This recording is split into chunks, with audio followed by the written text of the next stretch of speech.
Kia ora, I'm Jack, and currently I'm a student at ARA studying sustainability and outdoor education. And yeah, I was a participant for one of the programs that Paul helps to facilitate um, in my second year of high school. It was, yeah, year 10.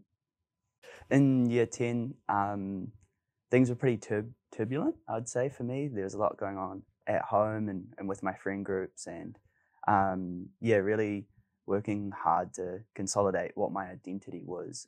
At the time, it was definitely more like the class clown. I think it was quite fun just getting into mischief and flicking things around the classroom, and I think that might have something to play as to like why I was referred to the adventure therapy program. However, that was more a symptom of what life was going or what life was like internally for me, I guess. Like things at home. I was living with a friend, just kind of couch surfing for a little bit, and that played into it, and then just made it really hard for me to study and to really engage with what my teachers were trying to get me to engage with, especially with like the social studies and the English and um, anything that had a lot of reading and writing was really difficult for me. But I really enjoyed sports. I was doing basketball at the time and played a lot of football during lunchtime as well, which was really cool. And my teachers saw that I really enjoyed the hands-on stuff, even like technology, doing like woodwork and doing art. My teachers could see that that was like really helpful for me. Like I wasn't really misbehaved in those spaces because I was focused and had something to do. And so I headed along and we did the introductory day. I think it was at Spencer Park. It must have been, and that was really just to like get to know each other. And I met a lot of other young people who were like in a similar space to me. Like they don't necessarily come from a house with like mum and dad and siblings. Like they might be living with auntie and uncle, or they might be living with a friend. And so that was really cool to see other young people in different situations. And like I remember we went to the Kura Tawhiri, the Castle Hill or Castle Rock, and it was like really windy and really cold, but the like challenge was to do some like bouldering and stuff like that. And some of the like one of my best memories of that day was that after like trying to work together to climb up and over these boulders and stuff, we were all getting really like hangry, I guess, and like starting to go off at each other. And I noticed that like the we all just started like swearing a lot and kind of like wrestling around and being really rough. And that was taking out of our lunchtime. And then it got to a point where I was like, oh man, we're actually gonna have to work together to sort out what's for lunch. And then you and Mohammed weren't necessarily there like to cater like maids and give us the food. We had to do it. And so I was like, oh man. So we had to like kind of pull our heads in, figure out how we're gonna cook. I think we had hash browns, and so we had to figure out how to use the cooker and how to get the methylated spirits and set up and how to find a sheltered spot out of the wind. And so we had the opportunity to like kind of pull our heads in and work together, have lunch. And I was just, I saw a photo of it not long ago as I was looking at the shared album on Google, and just thinking back to like how awesome it was to like finally come together, sit down, eat food that you've worked together to make, and to reflect on how the morning session had going, like working together. Like I hadn't really had a lot of opportunities to just kind of sit and reflect and talk about how things were going, and so it was really cool.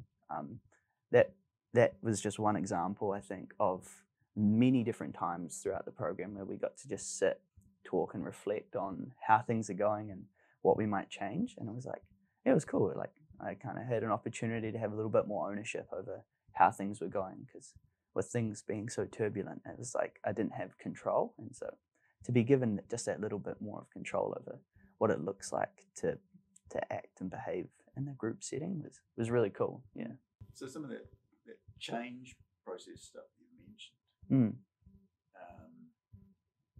I think there were changes even within and during the program you saw happening, not just to you, but in the guys around you as well. Do you recall much of what those changes were, or what your thoughts were Yeah. about changes? Like one of the things that I remember were like with our language, we talked about how that kind of became yeah, we used a lot of swearing and stuff when we were like upset. And we decided partway through that we wanted to lessen that. And so there was a little bit more accountability to like to be like, oh, bro, we're not meant to be doing that. And it was just, that was kind of interesting to see because we got to choose that. When we went on this, I think it was a 2 or 3 day trip on the West Coast.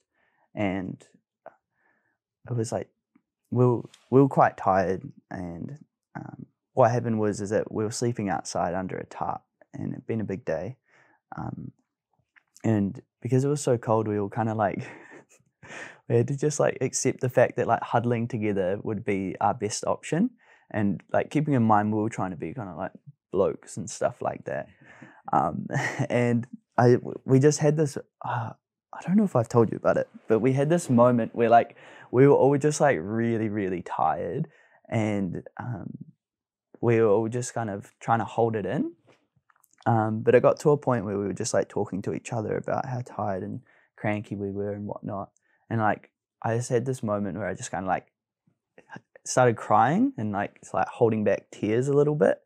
But then when I started crying, I saw one of the other young people, they started crying as well. And we were just like, oh, like really not having fun. But then we started like laughing as well at the same time. And it was just a very surreal experience of feeling overwhelmed and upset and cold and miserable, but also this like joy that you're doing it together. And it was something about it that was kind of okay. And then it was really cool feeling to be able to do that together with people who were hurting. And so what's changed? Where are things at now for you, Jack? Yeah, so currently as I said in our introduction, I'm studying at ARA, doing outdoor education and sustainability, which was something that I worked towards after completing the program through doing some gateway stuff at school, where I got to go out and be a trainee instructor or go and did a course which was like pre-hospital emergency care, and it was like this real in-depth first aid. So I got to look at what it looks like to support people in the outdoors if things were to go wrong. And I did another one on like health and safety stuff, and it was really cool. It gave me insight as to what it looks like to facilitate those spaces in the outdoors, and I loved it. And so during my last 2 years of high school, I did like a part-time dual enrollment thing at ARA, looking at what sustainability and outdoor education was. And that really led into what my studies are at the moment, and where we bumped into each other at the adventure therapy place. That in my adventure therapy paper, it was really cool because I chose to do that paper and reflecting on my experience as to like, I guess how things had changed in my life. Later in life, I went and learned about bush skills, and I learned that if you use the compass to get your bearing, which is the direction you want to be going, and if you turn it accidentally like 1 or 2 degrees in the wrong direction, if you go like 10 meters, there's no difference really.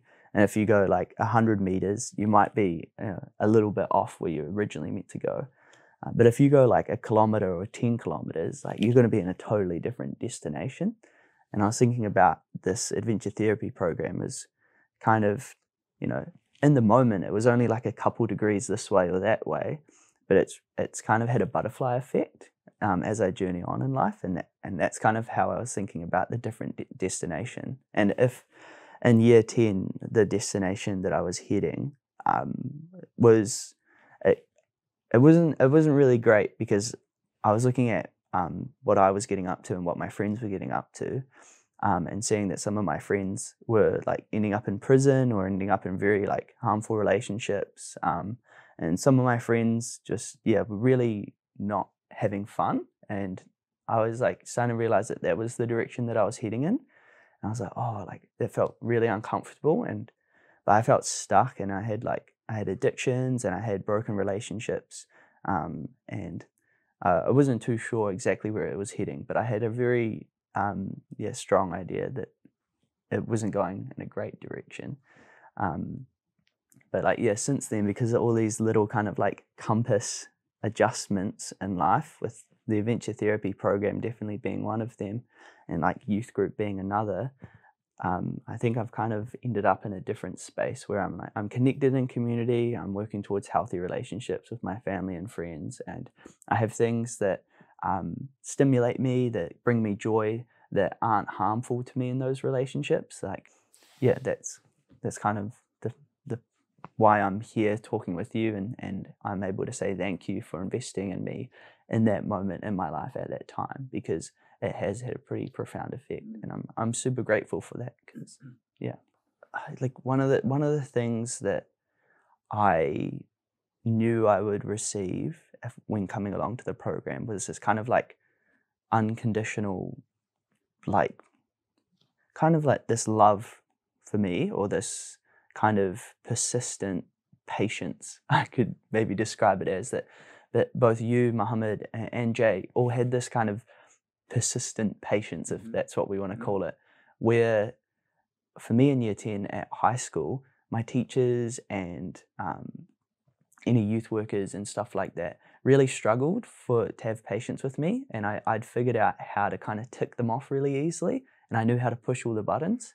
But then when it came to Thursdays and heading out, it's like I tried all the tricks and I was running out of buttons to press, because I guess you guys were like, regardless of how I was behaving and where I was at, like I was still being treated as if I deserved, to be treated well. Like, I don't know, it was quite a surreal experience.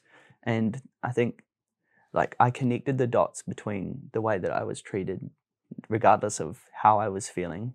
I don't think it was an intentional thing that was trying to kind of be relayed in that space, that you guys were genuinely there to support me as a young person. But that's something that I picked up on along the way. And, yeah.